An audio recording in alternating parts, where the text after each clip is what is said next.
Olá, meus amigos, sejam muito bem-vindos a mais um episódio do AmigoCast, o podcast do Amigo de Negócios. Nós que estamos aqui toda semana trazendo conteúdos ricos sobre negócios e investimentos, trouxemos um convidado especial hoje, um amigo meu de muita longa data, hein, de faculdade, e agora está no mundo aí dos investimentos.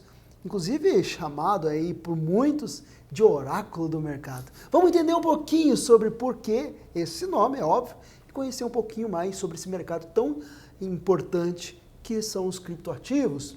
Especificamente, falar bastante sobre as criptomoedas. Você quer saber um pouquinho mais sobre Bitcoin? Vem com a gente que eu tenho certeza que você vai curtir bastante. Fábio, sejam muito bem-vindos aqui no nosso bate-papo de hoje. Obrigado, Marlon. Obrigado pelo convite. Para mim é um prazer estar aqui, né? A gente ensaiou esse encontro há bastante tempo já e eu estava ansioso por esse momento. Que bom. Legal, que bom. legal. Obrigado. Já mais do que tudo, você agora é meu amigo de negócios. Fábio, é o seguinte, você, oráculo do mercado, deve ser por alguma razão.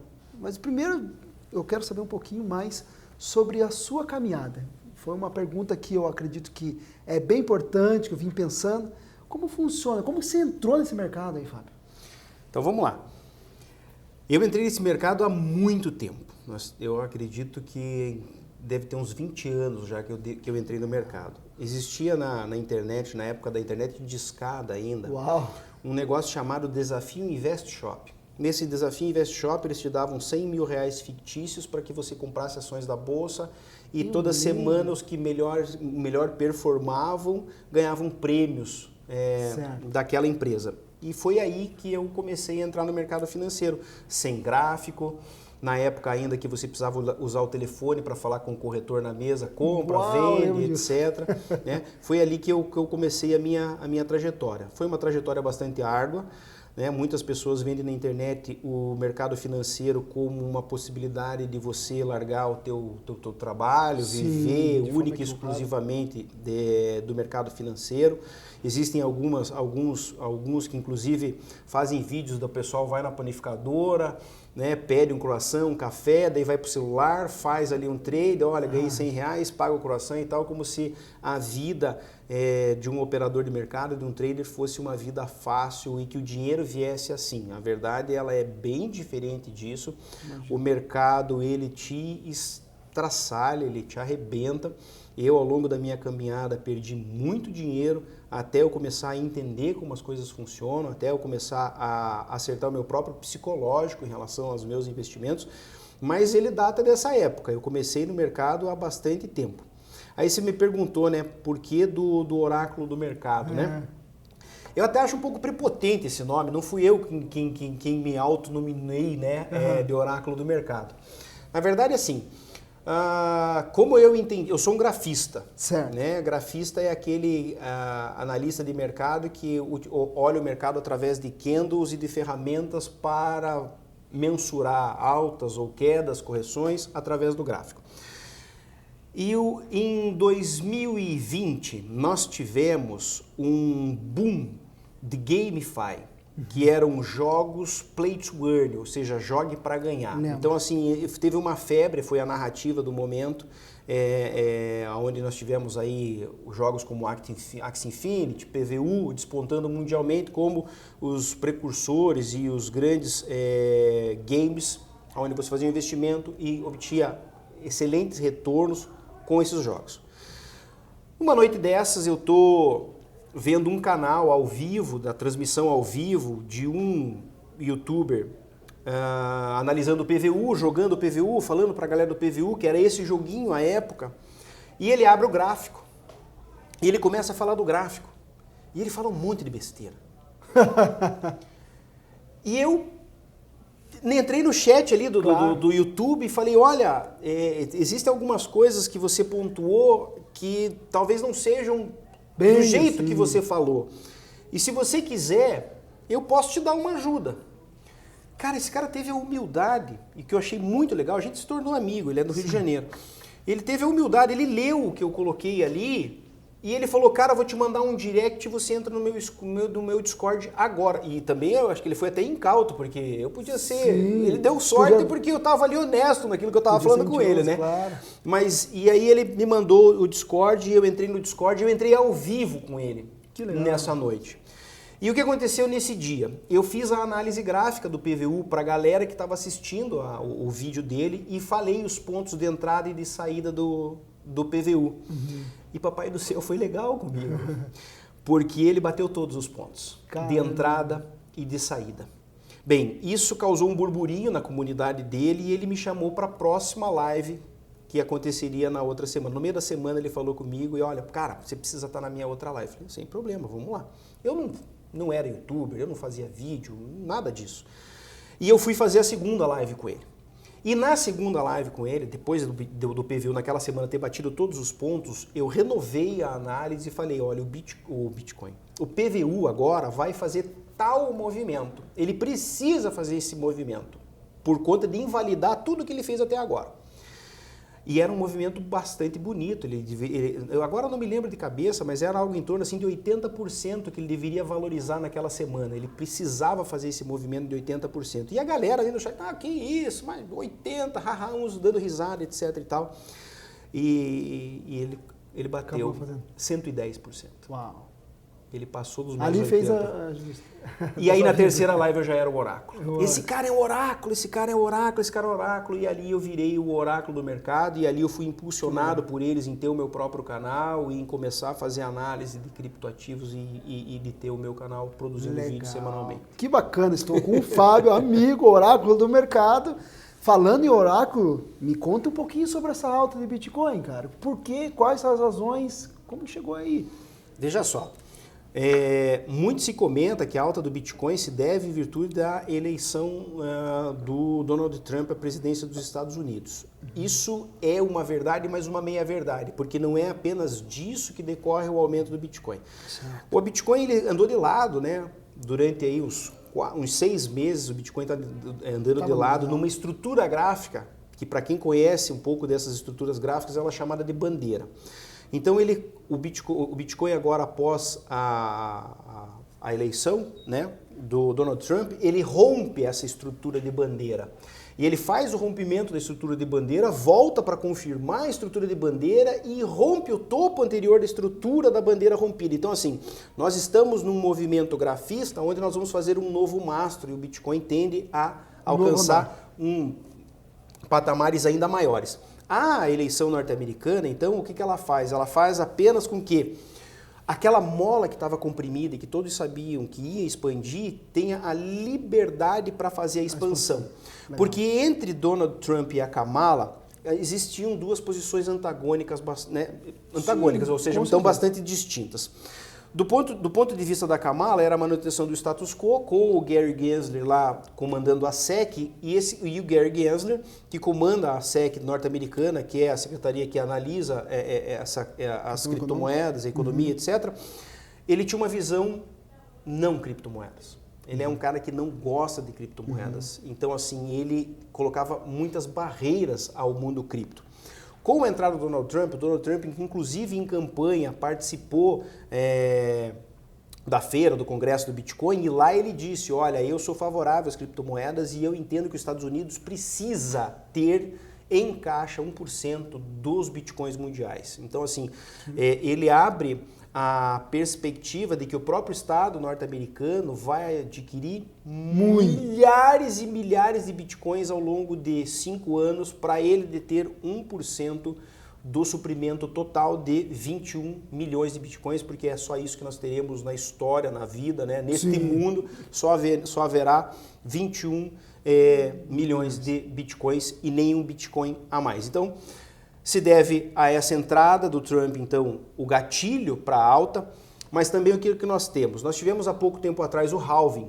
O que é o halving, oráculo? O halving é a metade do pagamento dos mineradores. Porque o que acontece na estrutura do Bitcoin? O Bitcoin ele precisa ser minerado, precisa ser encontrado. Quem encontra o Bitcoin é o minerador. O minerador tem máquinas, né, que fazem processamento de dados e encontram dentro da blockchain os Bitcoins.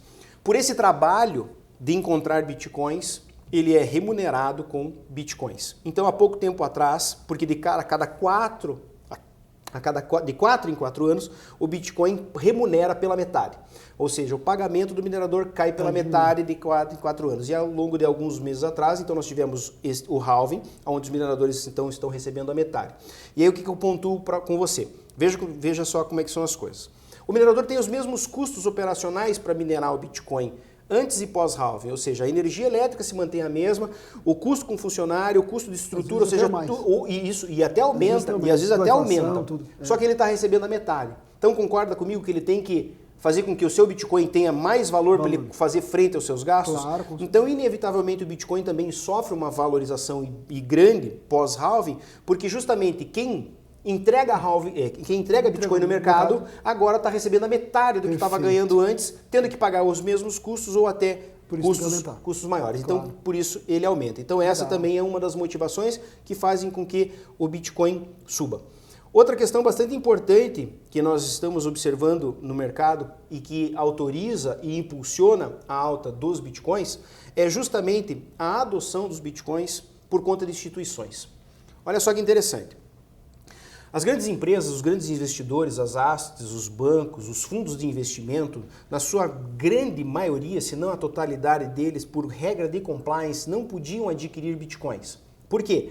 Porque não era regulamentado. O Bitcoin não tinha a possibilidade de você ter aquilo do ponto de vista documental. É como se nós fôssemos investidores e decidíssemos que nós iríamos investir no mercado financeiro. Concorda comigo que seria bastante arriscado do ponto de vista do nosso investimento se nós começássemos a comprar áreas de invasão, terrenos sem escritura? Precisa ter uma segurança jurídica. Exatamente, precisa de uma segurança jurídica. Então, os grandes investidores não entravam no mercado de criptoativos porque não havia esta segurança jurídica. E o que aconteceu?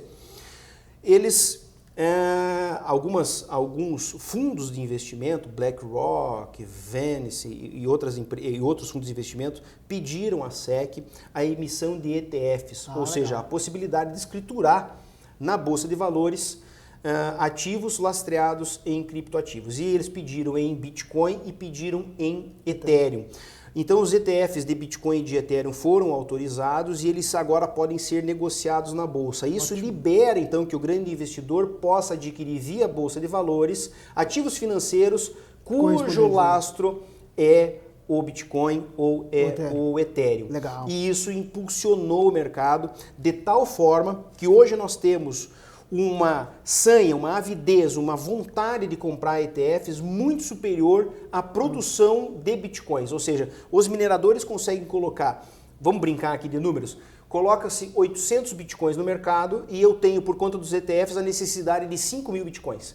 Então hoje há um gap, um distanciamento entre oferta e procura extremamente alta por conta do quê? Justamente desse dinheiro que estava lá represado de grandes investidores querendo entrar no mundo de cripto e não podia isso de maneira legal, que respeitasse as suas regras de compliance e que agora pode através dos ETFs. Que legal, que legal. Agora vocês estão entendendo porque oráculo do mercado.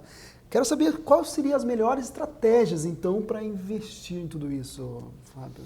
Veja só,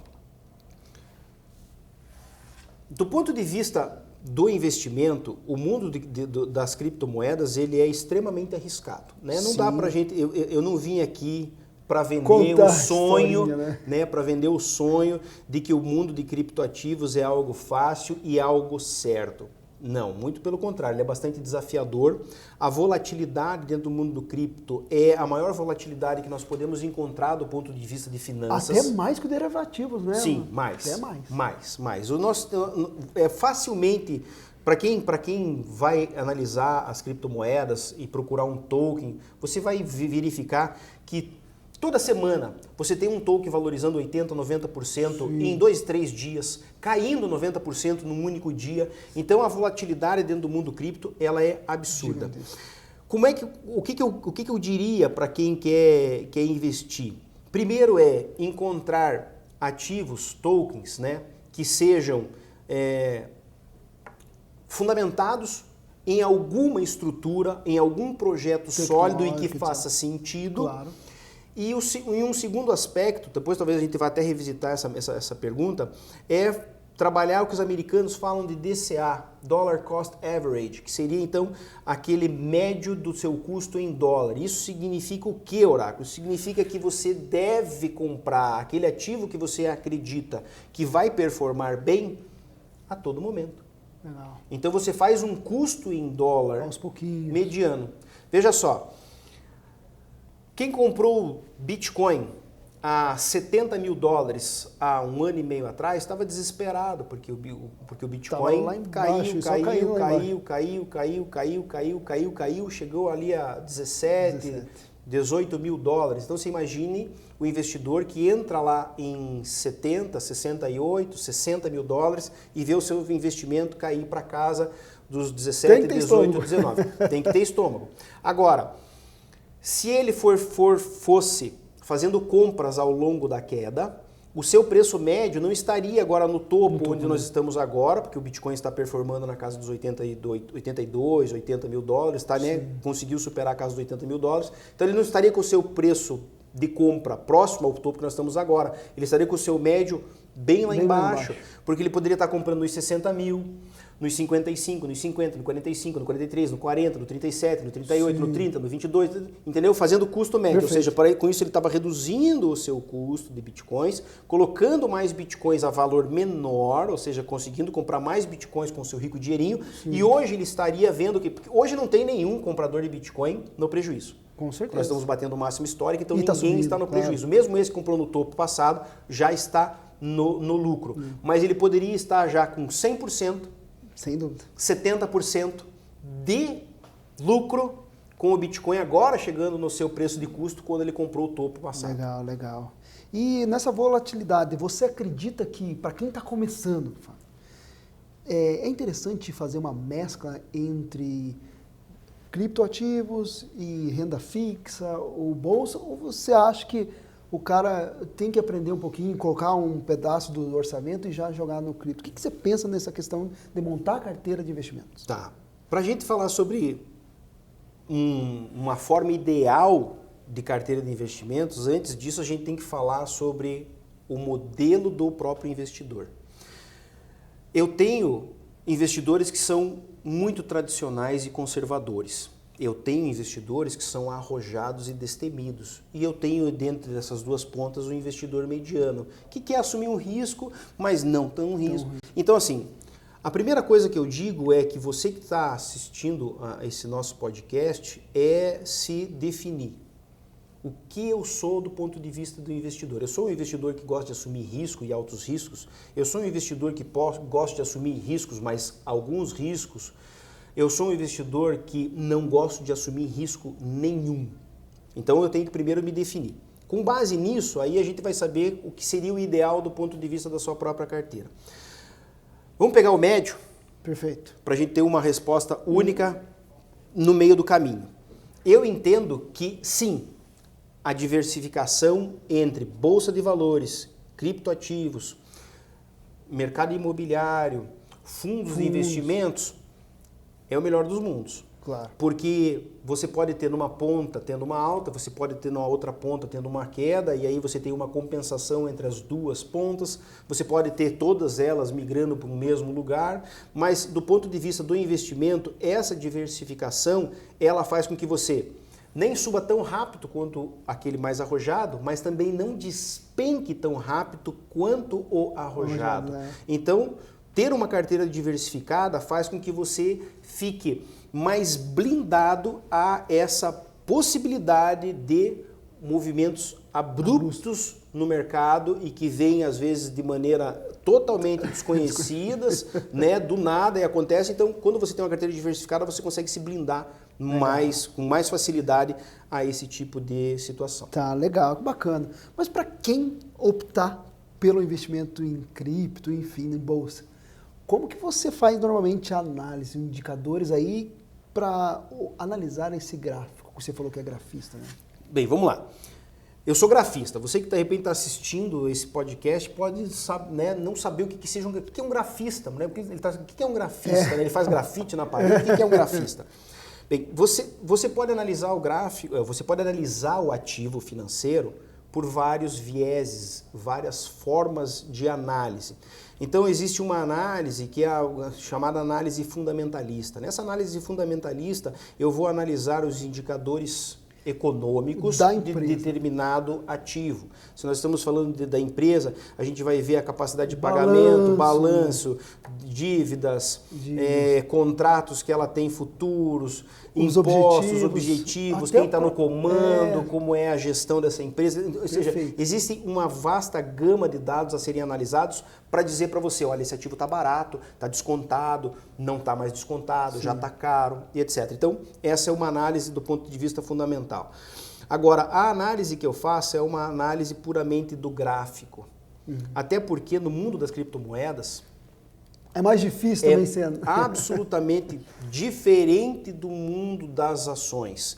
Porque eu tenho no mundo cripto tokens que sequer existem projetos por detrás deles, como por exemplo as famosas meme coins. Sim. Uma meme coin não tem projeto nenhum. A sua existência é puramente por existir. Sim. A adoção do investidor a esta moeda não se dá por conta de um projeto, de alguma coisa que aquela meme coin quer implantar. Não, a meme coin existe por si só, ela tem a sua capitalização por conta do hype que ela tem, o nome que ela tem, o momento que ela surge, a brincadeira que ela trouxe. Por exemplo, Pepcoin. Me lembro dela. Pepcoin, moeda do sapinho. Uhum. Se você olhar o site da Pepcoin, os caras estão dizendo essa moeda não serve para nada. É verdade. Essa moeda não serve para nada. Isso aqui não serve para nada. Nada. Zero. E a Pepcoin explodiu. É quase como se fosse uma modinha, né, comprar Pepcoin. Exatamente. Quase como se fosse uma modinha. Então, assim, do ponto de vista então, das criptomoedas, tem essa dificuldade de não ter dados de estrutura para você poder fazer a análise de preço. Então, eu sou puramente um grafista. Legal. E na análise gráfica, eu tenho um setup, que é um modelo operacional, que inclusive foi nominado pelos meus mentorados de setup do Oráculo, onde eu utilizo 3 médias móveis. Super simples, super fácil de utilizar, até porque eu acredito que todos os modelos que são muito sofisticados, ele tende a te enganar, ou de tão sofisticado que eles se tornam difíceis de operar, né, de você operacionalizar esses setups. Então eu fiz um setup super clean, que é a conjunção de 3 médias móveis exponenciais, a média de 8, a média de 17 e a média de 50. E conforme o cruzamento dessas médias, analisando do ponto de vista de onde se encontra a média de 50, abre-se posições de compra ou posições de venda com objetivos certos dentro do gráfico. Então assim, basicamente, eu opero isso. Claro que junto com isso, eu tenho todo um outro repertório de situações gráficas onde eu implemento. Mas com este operacional é o que eu acredito que 90% das coisas que eu faço através dele. E hoje eu digo que a maioria dos meus mentorados também se utilizam desse mesmo modelo. Legal. Maravilha! Fábio, meu grande amigo, junto comigo aqui para falar sobre criptoativos. Muito legal o nosso bate-papo. Dando continuidade, Fábio, eu queria saber um pouquinho se você tem alguma cripto que você está namorando, que você acredita que vai despontar aí daqui para frente. Eu sabia. Do Bitcoin, eu sabia. A gente quer saber, né? Eu sabia. As altcoins ou sei lá, outras. Vamos lá. Eu sabia. Já imaginava que tinha pegadinha nesse podcast. Queria saber onde é que eu estou colocando não dinheiro naquilo. Não é oráculo do mercado. Então vamos lá. Bem, não tem como se falar em criptomoedas e investimento em criptomoedas se você não falar em Bitcoin. Então eu acredito que na carteira de qualquer um que queira investir em criptoativos, o Bitcoin tem que estar colocado lá. Ele tem que estar lá. Ethereum também, Fábio? Com toda certeza. Também. Com toda Os certeza. dois tem que estar lá. Né? Com toda certeza. Agora uma das coisas que assim precisa ficar claro. Oráculo, eu quero só colocar Bitcoin na minha carteira. Eu vou ganhar dinheiro com isso? Bem, eu posso, de repente, queimar a língua e o Bitcoin, por alguma tragédia, a internet deixar de existir, a gente não conseguir fazer mais nenhuma transação porque morreu a internet e aí eu não tenho como mais transacionar o Bitcoin e ele morra. Mas se isso não ocorrer, o Bitcoin vai continuar em tendência de alta. Só que a alta do Bitcoin não será tão expressiva quanto várias outras criptomoedas que existem dentro deste mundo de ativos. Por que isso? Porque o Bitcoin é pesado. Sim. O que quer dizer pesado? O Bitcoin já tem uma fortuna. O Bitcoin ele é responsável... Hoje o mercado de criptoativos gira em torno de 2,5 trilhões de dólares. Só o Bitcoin é responsável por mais de 1 trilhão desse mercado. Pensa. Então ele é muito pesado. Terço dele. Pensa comigo, se um ativo tem que subir e ele for um leão, porque ele é menor, ele é mais barato, ele é mais, você pode comprar mais dele com $1, e o outro é um elefante bem mais pesado, muito mais caro, quando os dois resolvem a querer andar, quem caminha mais rápido? O mais leve. Então, do ponto de vista da alta, o Bitcoin ele tende a andar menos ou performar menos do que alguns outros ativos. Mas é impensável você ter uma carteira de criptoativos sem Bitcoin, porque o Bitcoin ele é quase o pai uma de todos. segurança também, ele é o pai de todos. Né? Se ele cair, todos despencam. Se o Bitcoin cair 10%, todos os outros caem 40%. Se o Bitcoin sobe 10%, vários dobram de preço. Então, mais ou menos assim, eu tenho que ter Bitcoin. Segunda criptomoeda que eu entendo que qualquer investidor ou queira entrar nesse mundo possa ter, Ethereum.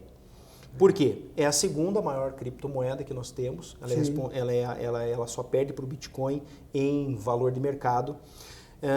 É por meio do Ethereum, que é praticamente 90% ou 80% de todas as transações de contratos eletrônicos são entabulados por conta da tecnologia. Que, claro, existem outras blockchains que estão surgindo, que estão se consolidando, justamente para bater de frente com a tecnologia do Ethereum, porque o Ethereum é caro você trabalhar com Ethereum, os custos operacionais dentro da rede do Ethereum, elas fazem com que às vezes determinados projetos não aconteçam por conta desses próprios custos. Mas então vamos lá, Bitcoin é uma delas, Ethereum é uma delas, a Cardano, que inclusive nós tivemos uma alta semanal aí agora da ordem de 60% no preço da Cardano, é uma criptomoeda que eu entendo que também seja interessante para investir. Polkadot é uma moeda bastante interessante para investir. Eu estou falando aqui de moedas Layer 1, que são moedas que dentro das suas próprias estruturas são as moedas iniciais, são as moedas que justamente fizeram com que a própria estrutura surgisse. Só para a galera que está nos ouvindo entenda. Uma criptomoeda é lançada como uma startup é lançada. Ela precisa obter dinheiro no mercado para ela poder acontecer.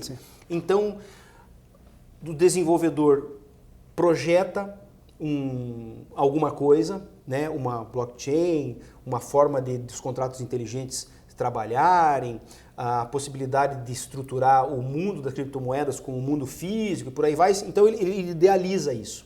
Para isso ele precisa de recurso, para contratar desenvolvedores, para investir em marketing, enfim, para constituir o negócio em si. E ele vai buscar isso de investidores. Como é que ele faz isso? Lançando um token lastreado naquele seu projeto. Então essas moedas que eu estou falando são as Layer 1, ou seja, são as moedas originárias que fizeram com que obtivessem os aportes para que aquela própria estrutura surgisse. Entende? Quase uma captação de recurso financeiro para uma startup. Exatamente.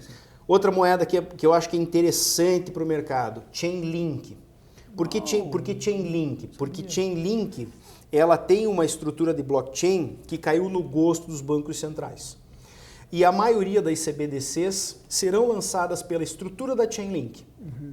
A Chainlink tem a ver com as estruturas da CBDC, ou seja, a Chainlink ela vai receber algum dinheiro porque determinado banco central está utilizando a estrutura da Chainlink para que a CBDC surja? Em tese, não.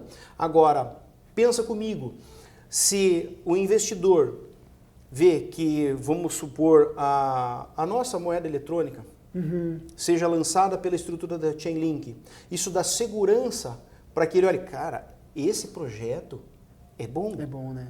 Nós temos um banco central que tá utilizando a estrutura para lançar a sua própria moeda eletrônica, eu vou investir nela também. Então, por conta da adoção de bancos centrais ao redor do mundo, da estrutura da Chainlink para lançar suas próprias moedas, eu acho que a Chainlink também é um case que pode virar muito bem. Avalanche Solana, eu acredito que também devam performar muito bem. E nós temos aí a Sui, um ecossistema próprio também, que recebeu muitos aportes agora no início desse ano e que é uma criptomoeda que, inclusive, eu estava conversando com os meus mentorados semana passada, a Sui ela bateu $2 e ela teve um recuo na casa aí de $1,80, $1,79 e eu postei no nosso grupo, falei, pessoal, tá em oferta. Tá em oferta, comprem a Sui. E a Sui está batendo aí perto de $3. Uau, que então, bacana. é também uma moeda que tende a performar muito mais, ela não chegou nem perto ainda daquilo que da onde ela pode chegar.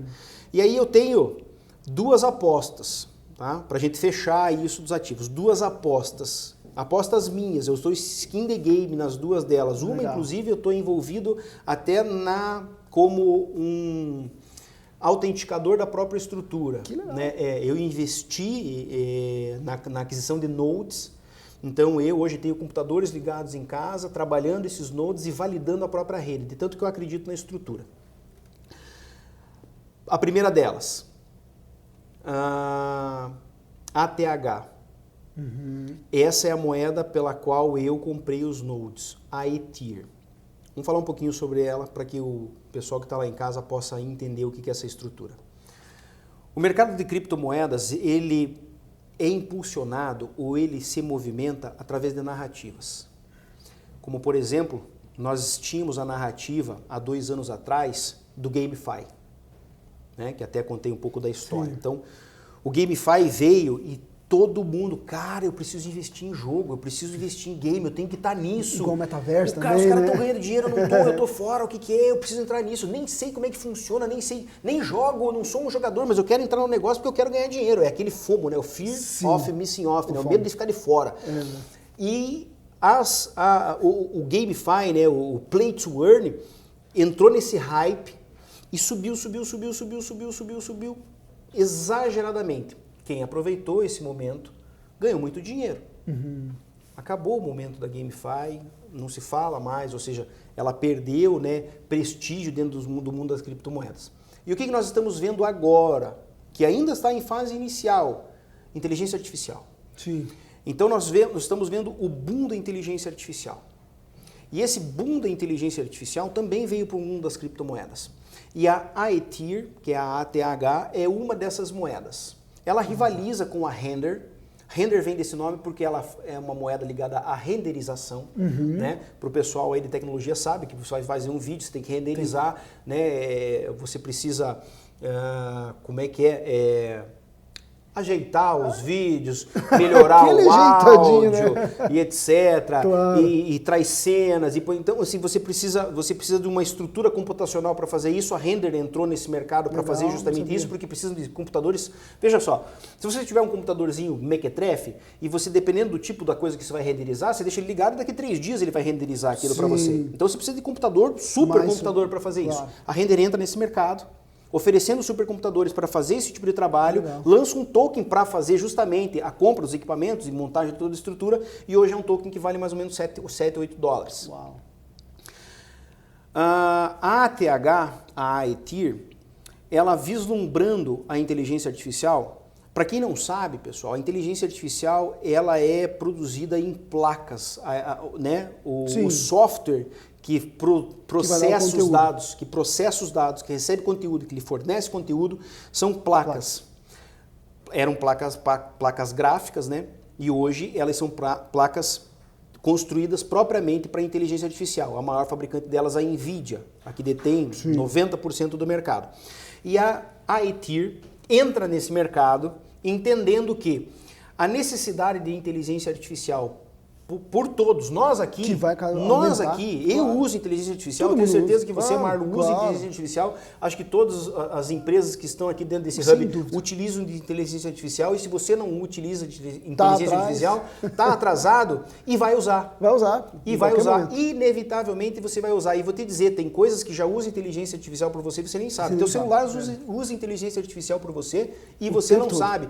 O Google que você pesquisa, o WhatsApp tem... Os vídeos que você está vendo no YouTube, use inteligência artificial sem você saber. Toda vez que você pesquisa alguma coisa, a inteligência artificial já entendeu o teu gosto, o teu desejo, aquilo que você quer observar, traz para você mais facilmente aquilo que você está interessado. E isso é inteligência artificial. A Ether, então, entendendo que a inteligência artificial está nesse boom e que ainda é embrionário, ela faz uma parceria com a NVIDIA. Na verdade, a NVIDIA viu a estrutura, viu o projeto e falou assim, peraí, não posso deixar isso de fora. né? Ela viu e não pode deixar isso de fora. E encampou a Aetir. E a Aetir entrou então na incubadora da própria NVIDIA, como sendo um projeto tocado pela própria NVIDIA, e ela surge, a Aetir surge com poder computacional 40 vezes superior à Render, que hoje vale $7 e é a dominante do mercado. Então a Aetir surge monstruosa do ponto de vista da capacidade operacional. Veja que ela tem capacidade de processamento 40 vezes superior ao líder de mercado. E essa é uma aposta minha. Aposta boa mesmo. E essa é uma aposta minha. Eu acredito que a Aetir deva superar a casa de 30 vezes o meu investimento. Uau. Tá? Então, assim, essa é a minha ideia. Se vai chegar lá ou não, é o mercado que vai dizer, não sou eu, a gente não tem o poder de fazer isso, o mercado vai dizer, mas em virtude da capacidade que ela tem de poder oferecer esses serviços, seja para a inteligência artificial como para os games, porque hoje, assim, uma vírgula aqui no que nós estamos falando. Eu acho que os consoles vão morrer. Sim. Tá? Então, assim, eu não sei se vamos ter um PlayStation 6 ou um PlayStation 7. Eu até aposto que não teremos mais um PlayStation 6 ou um PlayStation 7. Por quê? Porque a capacidade computacional dessas empresas vão entregar que você possa ter jogos rodando em 4K sem nenhum tipo de lag na nuvem. Sim, na nuvem. Com um computador simples. Porque todo o processamento está sendo feito por esses equipamentos na nuvem. Então por que é que eu vou ter uma máquina cara, um hardware caríssimo, se eu posso ter um computador, um notebook, ligado lá, jogando com qualidade 4K, sem lag, sem nada, processando os vídeos na maior qualidade possível, bem isso. sem precisar de equipamento. Então a tendência é que também a Aetir comece a captar toda a estrutura dos produtores de game para que os games migrem para serem fornecidos de maneira digital, onde você só precisa de uma conexão na internet para você ter um game rodando, como a galera fala, liso, né, 4K e topzera das galáxias. Entende? Então essa é uma aposta minha, que é a ATH. A outra é a Radix. Legal. A Radix eu estou sangrando nela, né? A verdade seja dita, nem tudo são flores. A Radix é uma DLT, é uma outra estrutura dentro do mundo das criptomoedas, ela é uma estrutura que é diferenciada, não é propriamente uma blockchain, mas é um livro de escrituração totalmente diferente, com uma tecnologia avançadíssima. Talvez a Radix seja um futuro colocado muito antecipadamente, apresentada ao mercado muito antecipadamente. A Radix resolve o trilema, né, de escalabilidade, segurança, velocidade, que é um problema que nós temos no mundo cripto, né? Então, assim, se eu tenho escalabilidade, que é a possibilidade de você ter mais contratos, mais pessoas, eu peco na segurança. Entendi. Né? Se eu vou ter mais segurança, eu tenho uma rede lenta, eu peco na escalabilidade, né? E por aí vai. A Radix entra dentro do trilema e resolve essa equação. Isso já está comprovado, trazendo do ponto de vista da segurança, uma segurança fantástica, justamente por ser uma DLT. Ela traz escalabilidade, que é a possibilidade de você ter a alocação de contratos e da operacionalidade gigantesca dentro dela, ao ponto dela poder, e ela fez os testes há pouco tempo atrás, batendo 2 milhões de transações por segundo. Caramba! Então, assim, a Radix, ela é superior à Chainlink, do ponto de vista tecnológico. A Radix tem capacidade para absorver o mundo financeiro global e poder dar ao mundo financeiro a capacidade de fazer múltiplas transações simultâneas, a ponto de vista de você ter 2 milhões de transações simultâneas por segundo. Então, é um investimento meu, mas estou sangrando nela, porque ela estava ali pairando na casa de 4 centavos, então eu entrei a 4 centavos, ela subiu a 8, eu fiz 100% do meu investimento, mas eu não saí dela, porque a minha ideia em Radix é também chegar aí na casa de $1. Ela bateu 8 centavos, eu não saí, ela desceu para 6, eu comprei, ela desceu para 5, eu comprei, ela voltou nos meus 4, eu comprei de novo, ela caiu a 3, eu comprei, ela caiu a 2, eu comprei, agora ela bateu 1 centavo e 3, né? 3. 1 centavo e 3. Milésimos, é isso? Sim, né? Centésimos. Centésimo, né? 1 centavo e 3 centésimos. E agora ela está 1,7. Ainda está em oferta, ainda está muito barato e por conta da tecnologia eu acredito que ela vai chegar aonde ela deve chegar. O problema da Radix é que a Radix ela tem uma fundação, aquela Radix Foundation. A fundação ela é acadêmica. Então, assim, do ponto de vista da Fundação Radix, a Radix não precisaria acontecer de forma econômica.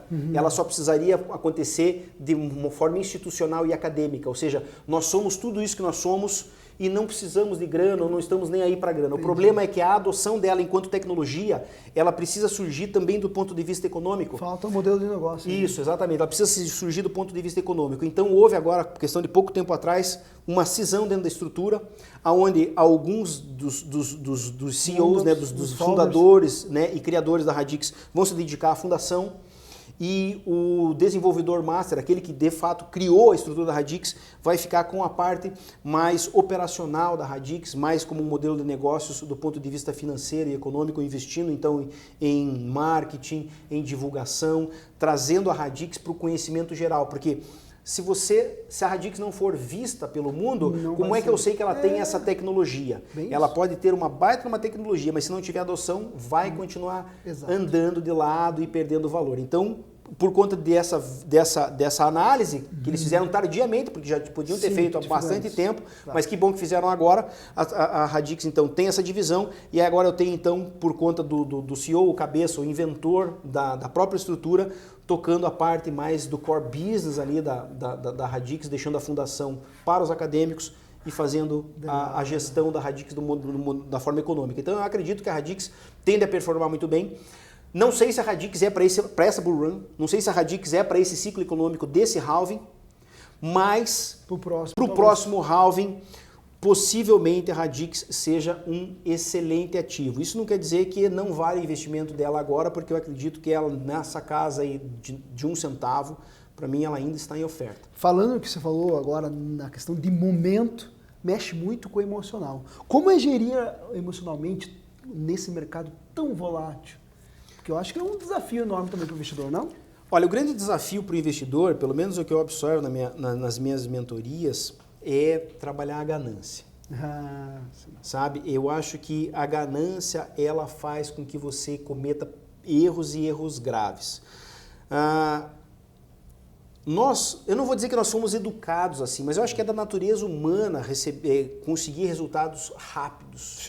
Né? Nós somos bastante imediatistas, ou a maioria de nós somos imediatistas, né? A gente não tolera mais uma fila, a gente quer que o McDonald's seja servido rapidinho, né? A gente já praticamente não tem tempo para almoçar e por aí vai. Então, assim, nós vivemos um mundo das coisas mais instantâneas. E o investidor que é novo, ele quer isso também, ele quer investimentos rápidos, ele quer lucro fácil, ele quer lucro rápido e se vende essa ideia, como eu falei, de pessoas que vão lá, vão numa panificadora, pede um croissant, um café, vai no celular, faz um trade na bolsa de valores, ganha lá 200, 300, paga o café, o croissant, o Uber, etc. e vende aquilo como uma facilidade. Mas essa ganância te causa a sua ruína. Porque quando você é ganancioso, você aumenta a sua exposição ao risco de maneira demasiada. Geralmente o ganancioso, ele não sabe a hora de sair do ativo.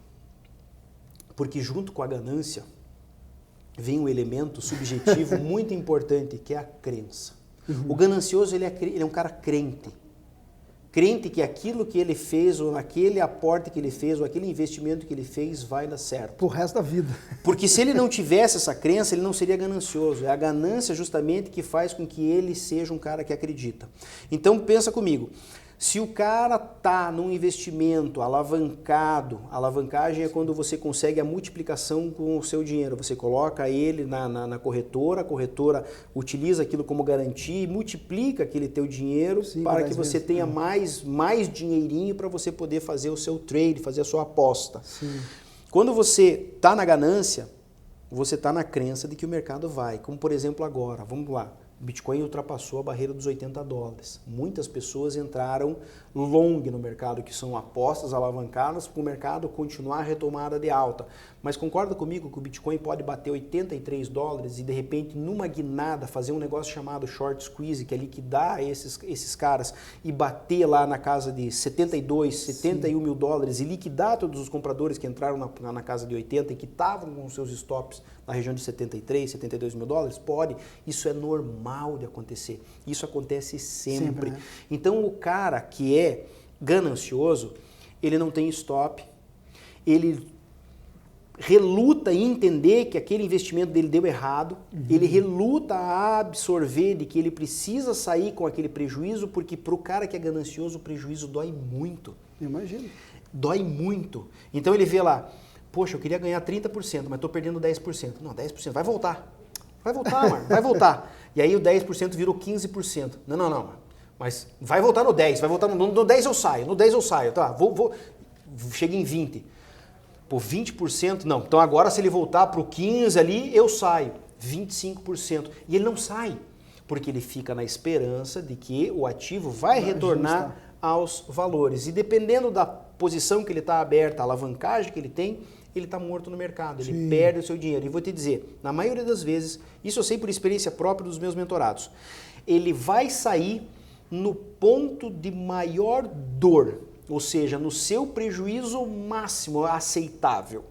Quando ele sai do mercado, o mercado estoura na alta. Isso acontece. Isso é praticamente uma regra. Não sei o que o mercado tem, qual é o olho de Tandera que tudo observa e tudo vê, entendeu? O olho de Sauron, entendeu? Mas a hora que ele está no seu prejuízo máximo, na dor máxima, ou seja, eu já perdi 80%, mais do que 80%, eu não posso perder, e ele aperta o botão, puf, assumiu o prejuízo, sai do mercado, o mercado mais 5, mais 7, mais 10, mais 12, mais 15, entendeu? Parece que é para individual o mercado, para cada pessoa. Mas né? Eu escuto isso dos meus mentorados, Oráculo, parece que eles viram que sou eu. Eu saí, olha o que aconteceu, eu saí, olha o que aconteceu. Não é, porque você saiu tardiamente e saiu na dor máxima. A dor máxima não era só tua, o mercado é global. Todos estavam sentindo a dor máxima que nem você. E todos chegaram naquele ponto de dor máxima e falaram assim, larguei a toalha, larguei os bets, chega, vou para casa, vou chorar, vou para debaixo das cobertas. Todos fizeram isso no mesmo momento. Quando fizeram isso, o investidor falou assim, haha, captei o teu dinheiro. Bora subir? Bora subir? É assim que funciona. Legal. Fábio, uma importante pergunta que não pode faltar aqui é um conselho que eu gostaria que você deixasse para os nossos telespectadores e ouvintes, sobre como começar a investir. E eu sei que, além de tudo, além do seu canal Oráculo do Mercado, você também atende como mentor. Nesse mercado tão poderoso que é os bitcoins, as criptomoedas aí, especificamente. Qual conselho você daria? E vamos lá, parece até aquele negócio, né, que no final quer vender um curso. Né? Sempre no final quer vender um curso, mas a ideia não é essa. Porque assim, mas o que eu quero falar? Você tem que buscar conhecimento, sabe? Não tem como você querer entrar num mercado onde ele quer te matar, ele quer destruir tua economia, ele quer levar o dinheiro da tua aposentadoria embora, ele quer fazer com que você não viaje no final do ano, porque é isso que o mercado quer, ele quer o teu dinheiro. Sim. Então, se você não buscar conhecimento, se você não buscar saber exatamente o que você está fazendo, isso não é a certeza de que vai dar certo. Mas se você caminhar nesse mercado apenas porque você viu uma indicação de um token, de um criptoativo, por conta de um youtuber que você estava passando lá, fez uma pesquisa, viu um vídeo, que até pode ser uma pessoa responsável, mas apenas confiou nas palavras dele, você está afadado ao fracasso. Por quê? Porque não é apenas olhar qual token, aportar um dinheiro e esquecer. Além de você saber qual token que você deve aportar o seu dinheiro, você deve monitorar e saber qual hora você deve sair, qual hora você deve aportar mais, qual hora você deve estopar, qual hora você deve migrar de um token para o outro, porque às vezes nós temos dentro do mercado um token que está andando devagar e um outro que vai performar muito mais rápido. Então eu saio desse que está andando devagar, vou porque está andando mais rápido, pego esse movimento de rapidez dele, saio dele e volto a recomprar aquele. É aquele negócio, claro. Né? Eu tenho né, a minha moeda, eu saio um pouquinho só, vou na outra, lucro, vem aqui, consigo comprar mais dela. Legal. E ficar mais abastecido daquela que eu acredito. Sim. Então assim, você precisa conhecer, você precisa saber operar o mercado. E não é fácil. Sim. Ninguém aprende isso da noite para o dia. Além da técnica, você precisa ter muito emocional junto, né, que nós falamos agora há pouco. Você precisa assumir que você errou. Você precisa entender que às vezes aquele investimento, aquela ideia que você tinha não deu certo e sair o mais rápido possível para perder o menos possível naquela ideia errada. Então o convencimento de que as coisas não deram certo precisa estar assim bem aguçado para quem quer investir. Precisa entender das diversificações que possam ser feitas. Que é importante. Precisa estar acompanhando as narrativas, como eu falei, o mercado de criptomoedas ele é um mercado de narrativa, então em que pese você tenha um ativo que é super sólido do ponto de vista do projeto, não é a narrativa dele no momento, então é melhor você migrar para um outro projeto e aproveitar a narrativa para crescer com esse projeto e depois voltar naquele outro. Então há uma vasta gama de fatores que vão dar para o investidor a possibilidade de caminhar por esse mercado com um pouco mais de qualidade. Então a busca por conhecimento, ela deve ser, não vou dizer constante, porque vai chegar um momento, principalmente para um grafista, o gráfico, as figuras gráficas, as formas gráficas, os modelos operacionais, eles se mantêm constantes, eles não são variáveis, né? Mas o que você vai ter ao longo do tempo é justamente a tarimba, a perspicácia. Eu já vi isso no passado. Quando aconteceu tal coisa no passado, foi esse movimento, foi aquele movimento. Então, porque o mercado é cíclico. Então, muitas das vezes você consegue te extrair do mercado por conta desse conhecimento que você adquire ao longo do tempo, boas performances, respeitando o conhecimento. E uma coisa que eu sempre digo para os meus mentorados, nunca brigue com o mercado. Sim. Nunca brigue com o mercado. Oráculo, o que é brigar com o mercado? É apostar, é fazer aposta. O mercado está caindo, claro, dependendo do ativo, porque isso aconteceu agora e eu fiz várias compras porque o DCA é algo que faz isso. Mas, principalmente no mercado alavancado, o mercado está caindo, eu aporto mais. O mercado está caindo, eu aporto mais. O mercado está caindo, eu aporto mais. O mercado está caindo, eu aporto mais. O mercado está caindo, eu aposto mais. Estou brigando com o mercado. Sim. Eu estou vendo que está caindo e eu não estou me convencendo que é só queda. Muita gente fez isso com Luna, por exemplo, né? Nossa, Luna matou muita gente.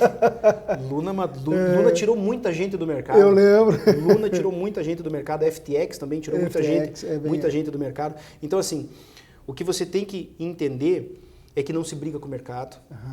A tendência, seja de alta ou de queda, ela é tua amiga. Sim. Porque o que é isso, Oráculo? Só assim, en passant. Estamos em tendência de alta? Estamos. Tem os loucos que vão fazer o seguinte, procura topo para vender e pegar correções. Esse é o maior erro do mundo. Correções, o cara é corajoso. Esse é o maior erro do mundo. A tendência é tua amiga. Então, no mercado de alta, o que você vai procurar? Momentos de compra. Possibilidades de compra. Então, você não compra uma alta esperando uma queda, você compra uma queda para voltar na alta, porque está no mercado de alta. Estamos em mercado de alta, então só procuro por compras. Estou no mercado de quedas, só procuro por vendas. Oráculo, como assim vendas? E se eu não tenho negócio se eu não tenho aquela coisa, como é que eu posso vender? Acho que isso aí fica para um outro bater-papo. É isso porque aí. Dá para você vender aquilo que você não tem. E eu acredito que, em complemento ao que eu acabei de perguntar, Fábio, uma pergunta muito importante. O que você falaria para o Fábio de 10 anos atrás? O que eu falaria para o Fábio de 10 anos atrás? No meu caso, quase com o Fábio de 20 anos atrás. Né? Pode ser também. Não tem como você fugir da ideia de que você precisa buscar conhecimento. Sim. Tá? Não tem como você querer navegar nesse mar de água revolta que é o mundo das criptomoedas sem conhecimento. Porque você vai ser facilmente enganado. É muito fácil de você sucumbir às promoções. As promoções que eu digo no sentido de promover. Sim. Né? Porque nós temos, isso acontece sempre no mundo das criptomoedas, vários youtubers no mundo inteiro, não é uma coisa brasileira, isso é no mundo inteiro, sendo comprados para a divulgação coisa, né? em Bonampartem, agora falando claro, um advoguês, né? Ou seja, para abonar, para dizer que aquele projeto é top, assim. é algo surreal, que é assim uma super investimento e etc. Negócio. Então assim, existe muita propaganda nesse sentido. E isso vai pegar o cara que não tem conhecimento. Porque o cara que tem conhecimento, a primeira coisa que ele vai analisar é, cara, qual que é o fundamento?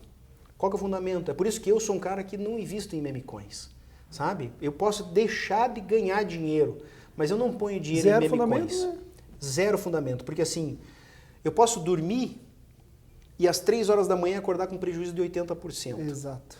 E eu não quero isso. Então eu não invisto em meme coins. Então, conhecimento, estudar. Vai para a internet, tem muita gente boa. Tem o oráculo do mercado. Tem o oráculo do mercado, tem tantos outros. Você não precisa gostar desse cara aqui, porque beleza eu não tenho mesmo, né?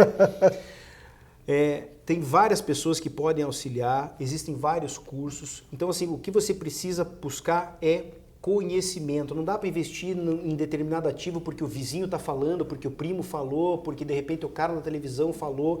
Você precisa buscar o conhecimento para que você possa filtrar a informação e saber se ela é válida ou não é válida.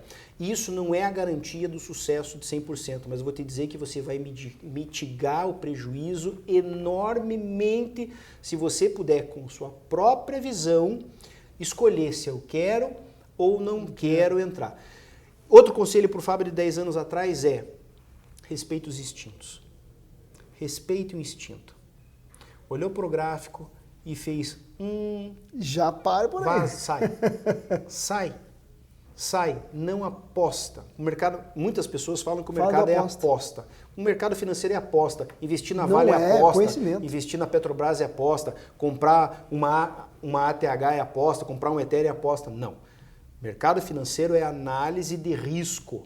Eu analiso o risco. Eu posso perder tanto, por isso eu entro com tanto. Minha projeção é chegar até lá. Quando chego até lá, o que eu faço? Eu realizo lucro. Isso é o que eu falaria para o Fábio de 20 anos atrás. Fábio, oráculo, chegou naquele ponto que você falou que era legal e que você queria o dinheirinho? Saia, né? Vende. Ah, mas vai subir mais. Vai com os outros. Deixa que os outros peguem essa outra fatia. Saia e põe dinheiro no bolso. Que não tem nada mais legal do que dinheiro no bolso. Sem dúvida.